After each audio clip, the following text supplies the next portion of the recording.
Hi folks, welcome to the Newfoundland Sportsman. Today's show is going to be a special one.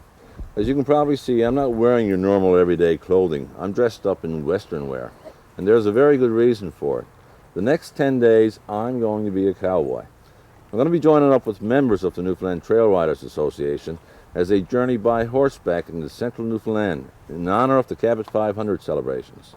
Right now, I'd like for you to meet the president of the association, Mr. Wayne Evans. Hi Wayne, nice to have you on the show. Thanks a bunch, Dwight. Can you tell me a little bit about the association and some of the things we're expecting to do on this trip? Our association has been officially on the go since around 1981. We have 50 members from all over the country. What we have in common is we're all interested in horses and the cowboy way of life. Now this ride that we're going on for 10 days, can you tell me some of the things I can expect to see and probably do during this trip? Well, we're hoping to see a whole bunch of caribou since we're going to be in the middle of the Middle Ridge caribou herd. We're going to take a ride up to the Sabina air crash. We have a commemorative plaque commemorating the Cabot 500 ride that we're going to leave in front of Caribou Lake Lodge. Right now I'd like to introduce you to one of our founding members of the association, Mr. Bill Bradley. I think you know him. Yeah, I do. How you doing, Bill? Good to see you again. Get you all cowboyed up. You're going to be riding a horse, and you're any good at that? Well, I've done it a few times before. I might look the part, but I don't know if I'm going to be feeling the part after 10 days. Well, 10 days, we'll look after that part for you. You're going to enjoy this. It's going to be a heck of a trip. We might want to think about getting them horses aboard the trailer now and meeting up with the rest of the boys. We get some driving to do today, and we got to get to Glenwood. That sounds good to me. Mid-noon. Well, folks, stay tuned because I just don't know what's in store. All right, gents, we get those loaded up.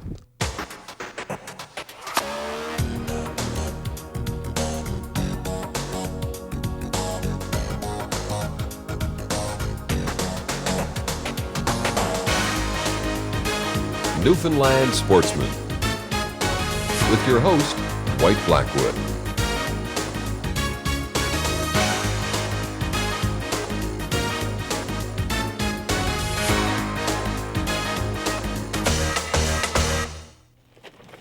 On today's show, Dwight joins members of the Newfoundland Trailriders Association as they participate in Newfoundland's Cabot 500 celebrations during the summer of 1997. This is our Cabot 500 wild rag that all the members are going to be wearing this year, commemorating the celebrations. We're going to wear it out, and obviously we're going to wear it on our trip back. We're heading in and out of Caribou Lake. That's pretty dangerous. Thanks. 12 members of the association are scheduled to take part in a horseback ride to Caribou Pond in Central Newfoundland. The Trail Riders headquarters, located in the Ghouls, becomes a beehive of activity as the horses are loaded into trailers and the members prepare for the upcoming journey. Everyone is responsible for handling his equipment, including the saddles. Hay is brought along to feed the horses during the road trip to Central Newfoundland.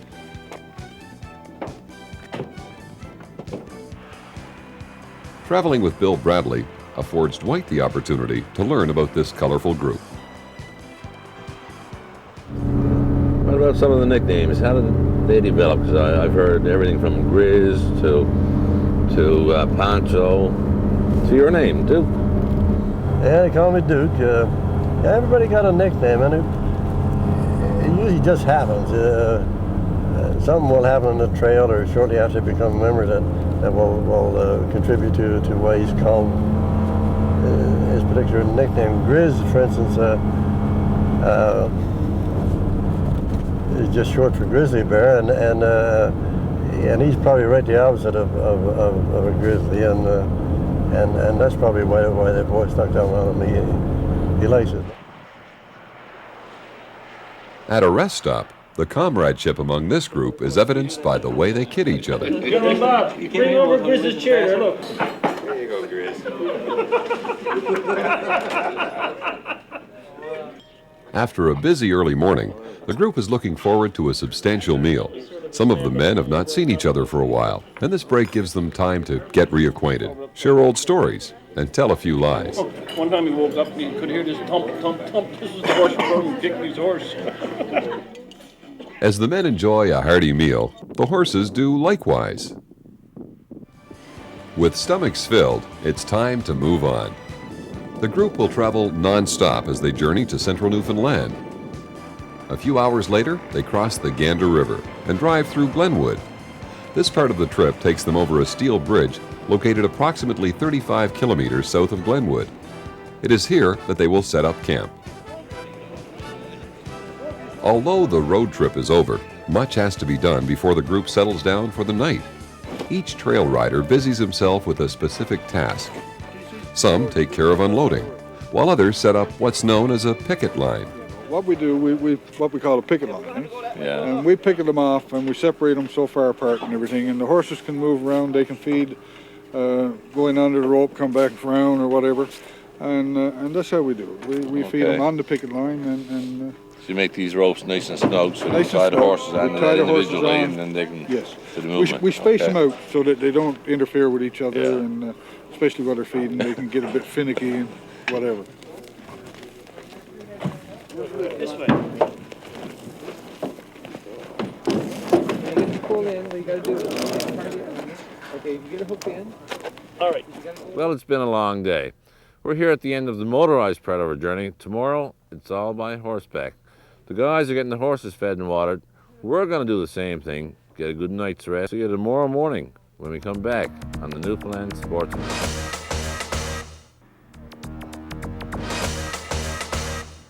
Morning finds the men waking from varied sleeping accommodations. Rise and shine, Duker. Time to get up and get at them. After wash-up and a hearty breakfast, preparation for the day's ride begins.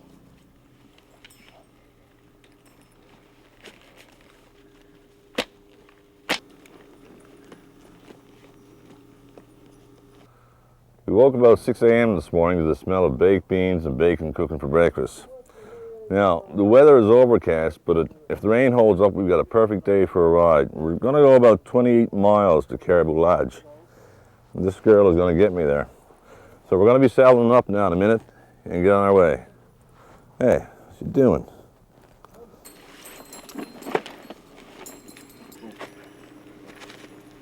Sorry, with the flick.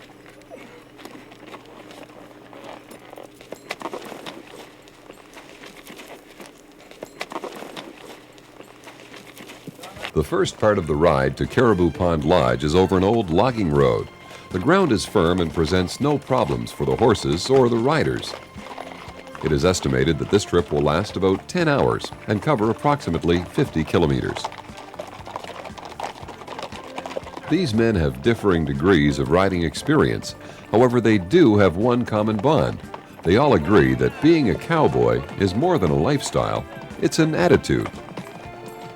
It's more than an occupation, and it's a way of life that we enjoy, and basically we were born in the wrong place and about 100 years too late, but we still take a lot of pleasure in it.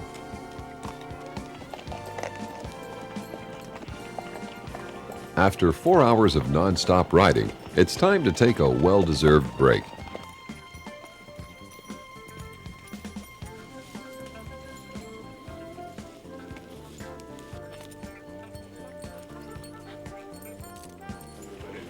A warden's cabin is an ideal location to rest and enjoy lunch. The riders seem to be enjoying the first leg of the trip, and nobody appears to show signs of fatigue. Moving on, the low water level of the southwest Gander River poses no problems for the horses. A few kilometers later, the group turns onto the Cabot 500 trail. This trail was especially prepared by Caribou Pond outfitters in honor of the Cabot celebrations. It winds through the spectacular wilderness of Central Newfoundland en route to Caribou Pond. Several hours later, another rest break is needed. If you scratch his ears, he'll go to sleep. He loves getting his ears scratched. But his eyes closed, no? This gives Dwight the opportunity to speak with Baxter Slade of Caribou Pond Lodge. Folks, Baxter is the owner of Caribou Lodge, which is going to be our destination. How long have you had your lodge? 6 years now. Yeah. You cater a lot to the hunters that come in for the big three? Oh yeah. Most of my work is with the non-resident hunters from the U.S. flag. And you're a helicopter pilot as well. Oh, yeah. So that comes in handy for... Oh, yeah. Getting them in and getting them out. That's right. Yeah. 6 more hours of hard riding are necessary before the group can finally rest.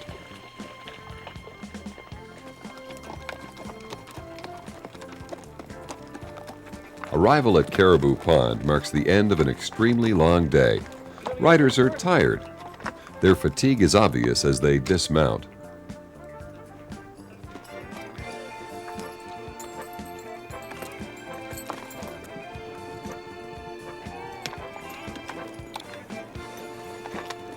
Dwight, what do you think of that, boy? Oh, geez, it's a wicked one. Grand day, wasn't it? Yeah. Unbelievable trail. I've never ridden as long as that before. And not only tender tootsies I've got now, I'll tell you. Yeah, well, I mean, that happens. I'd say we did about 34 today. 34 miles, I'd say now, between all the swerving around. Yeah, this. I got 8, 9, 10, over 10 hours on horseback. Yeah. Grand trail, though. They're Absolutely tired. beautiful trail. They're tired. We're tired. Starving to death. I could eat one of these guys now. They can't do that. Got to go again tomorrow. Take that off, now we get a grub job. Yeah, indeed we will. It's a great day.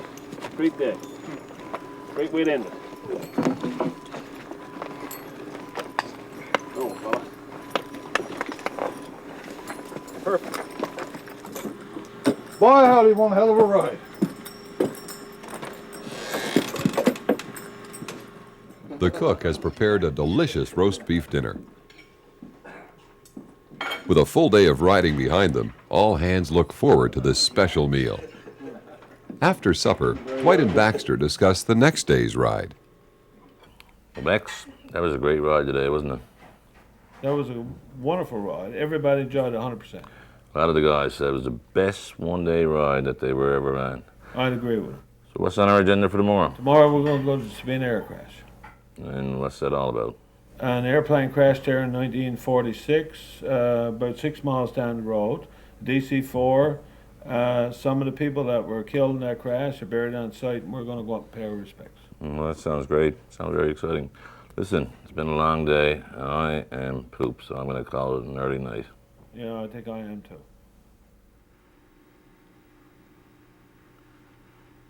The next morning, several of the riders tend to the horses. Each horse has to be fed and watered prior to the riders receiving their breakfast. Today's ride to the Sabina crash site is about to begin, but not without problems. One horse has thrown a shoe. One of the hazards of horseback riding, you know, is we tend to lose shoes. And then comes the trouble of reshoeing a horse. Like a true cowboy, Reb quickly reshoes the horse. This only takes a few minutes and doesn't hurt the animal.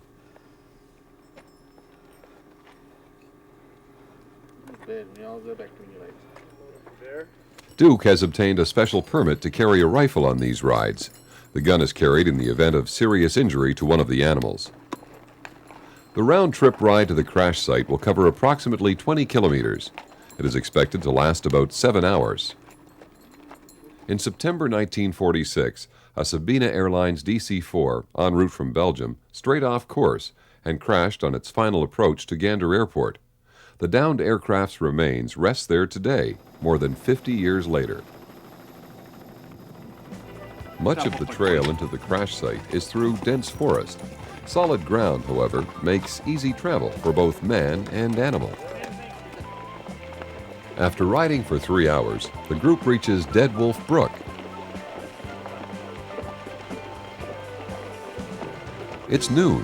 The cowboys and horses are getting hungry.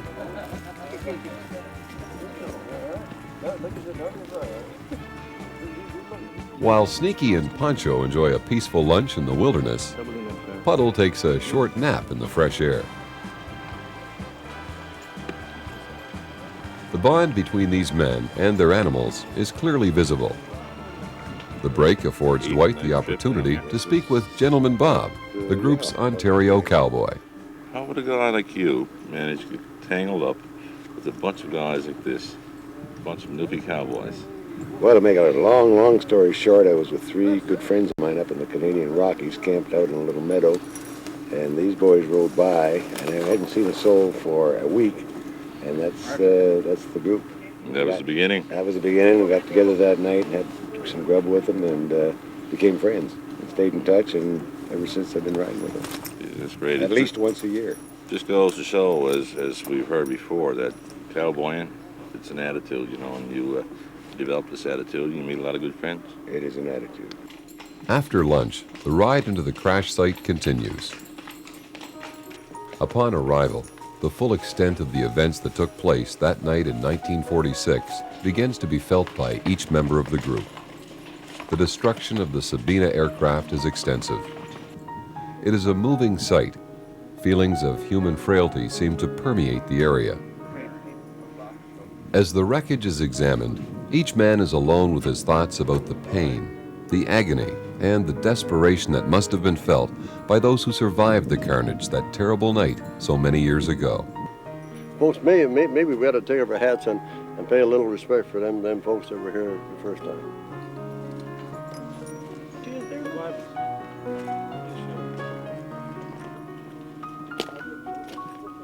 A somber mood prevails during the ride back to Caribou Pond Lodge, each man having been affected in some way after visiting this tragic site. That evening, their mood changes as the men relax and unwind. A little bit. You're more of a romantic snorer. I snore sometimes. The next day, Dwight decides to forego the ride and takes in some fishing. What we've been doing the last few days, horseback riding with all these old woods trails, just fantastic. I mean, you've got so many different places that you can go around here. And I guess like any other sport, where we've been doing it so much the last 3-4 days, you got to give your horses a rest. And there are parts of your anatomy that needs a rest as well. So even though I'm not in the saddle, I'm sitting on something that's a little different, I'm sure I'm going to get healed. Oh, there's one. I don't know what it is yet, whether it's mud or... I've got a feeling this might be a winterish. It's a winterish. Chunky little guy, too. It's only about a half a pound. Really fat. Still getting it. Oh, there he goes. I was practicing catch and release anyway. Folks, we've been doing a lot of riding the last few days. And while a cowboy's clothing might appear a bit unusual, believe me, everything has a function. You know, from their hat to their chaps to their spurs, boots, etc. The Duke's going to explain to us what some of these functions are for. Duke, for example, say your chaps. Yes, what does it do? It's leg protection. Protect your legs from when you're riding through trees or brush or cactus, or just protects you, just leather protection. Yeah. And your spurs, for example, a lot of people figure the spurs are going to hurt a horse. Yeah, no, I mean, that's not the reason for it, right? Absolutely incorrect. Spurs are to offer a horse direction and guidance. A horse will respond more so to the gentle nudge of a pair of spurs than it would from a whip, for instance. And it's much more humane. I just want to let the folks at home know that, you know, when these guys use the spurs, they don't just kick the horse. It just gently touch the horse, and the horse responds well. Guidance. Now, your hat. Every cowboy got to have a hat. In addition to looking okay, they have a very definite function. Keeps the rain from running down your neck and over your back instead, and it keeps the sun in your eyes. So you just don't want to be a fashion statement. These have function. Every garment you wear has a purpose, and a fisherman dresses for the job that he's got to do, and a cowboy dresses for the job he's got to do. Newfoundland Sportsman will return in a moment. This evening finds the boys are planning the last and most intense ride of the trip, a ride to the high country around Caribou Pond. Well, what we're going to do tomorrow now is we're going to go to back to the Cabot 500 trail and go up to where we came across that cutover to Larson's Falls, turn left there and come down through Dennis's Pond and back through Ramrod Creek the way that we went the other day. About 3 hours, 2.5 to 3 hours extra over the ride we did the other day. Like 25 miles. That's good for you. I'm not going. Yes, you are.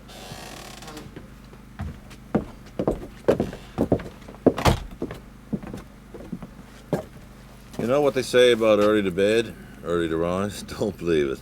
Seems like this bunch of cowboys like staying up awful late, getting up bright and early in the morning.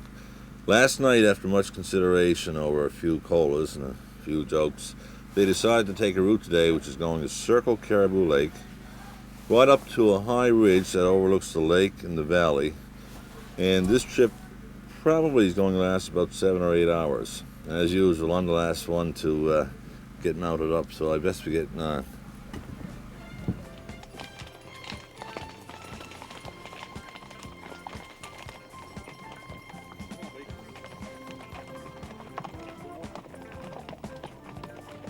During 10 days on the trail, these men have proved to be true cowboys, each showing a love for his horse and for the country. I've always enjoyed nature and being out in the woods, and was an avid hunter and that, but this is a completely different aspect to it, and now you're sort of in tune with nature the entire time. I mean, the animals are part of the situation, and you can see the countryside from a completely different perspective. Most of the people in this organization are from all different professions and everything, but every one of us are cowboys at heart. I like to think that one side of me is a cowboy, the other side is a fellow that sells automobiles, and I don't like him as much as I like this other cowboy part of me, and it is not a hobby. It's a way of life that most of us enjoy a lot. To me, it's a common bond between the cowboys, the horses, and nature. This ride has taken the Newfoundland Trailriders to one of the most scenic areas in our beautiful province.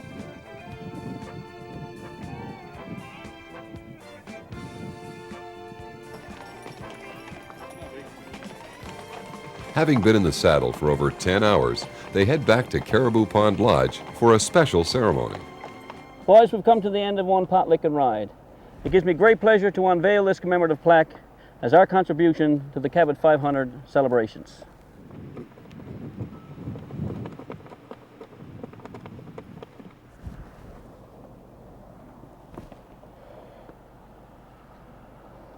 Thanks to the head trail boss for bringing us safely through another ride.